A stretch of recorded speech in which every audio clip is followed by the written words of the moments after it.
Hello everyone, I bought a Ryobi pressure washer the other day. This one's an 1800 PSI. It was on sale at Home Depot for $89.99. Video is not sponsored by either of these companies. Let's take a look at what's in the box. You get the unit itself, handle, screws for the handle, a little tub. You got the hose, the nozzle, everything you got to put together. Pretty simple instructions that they give you. Here, like I said, you have to screw on the handle yourself, no big deal.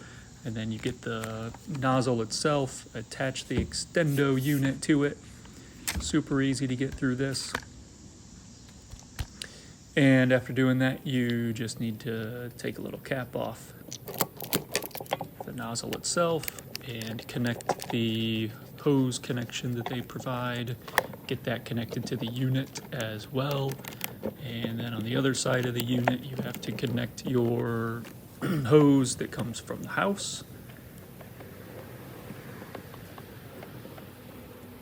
And then you're ready to plug the unit in, and they tell you to hit the reset button on that outlet. So let's go ahead and do that. And then you turn the water onto full blast. Make sure there's no air pockets in there by giving it a test before you turn the unit on. Then you can turn the unit on and give it another test. Make sure water's coming out just fine. There we go.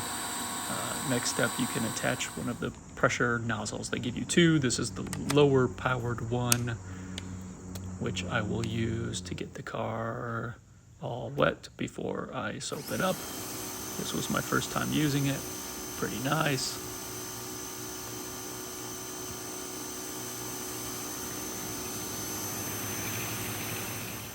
And then I switch over to installing the soap dispenser itself. I did not use the one that came with the unit. I had my own from before. I think this one's Armor All, with just a little bit of soap in there. And I was able to soap up my entire car with just that little bit of soap. So I think the container that comes with the unit would be just fine. Probably don't have to install another one. Here I am with the high-powered nozzle on there now, rinsing the car off completely. I did not scrub down the car, so there are spots. It was kind of dirty. My car was pretty dirty. Spots left over here. You can see I did not spray down very well on the panel here or at the bottom of the caliper where there's still brake dust showing, but all lessons learned. I can do better next time. I was trying to get through it quickly. And one of my important things is I have this wing installed where I had drilled holes, and I just wanted to do a check and make sure those holes were not leaking. They were not. Here we are with the finished product. Everything looks nice. Thanks for watching.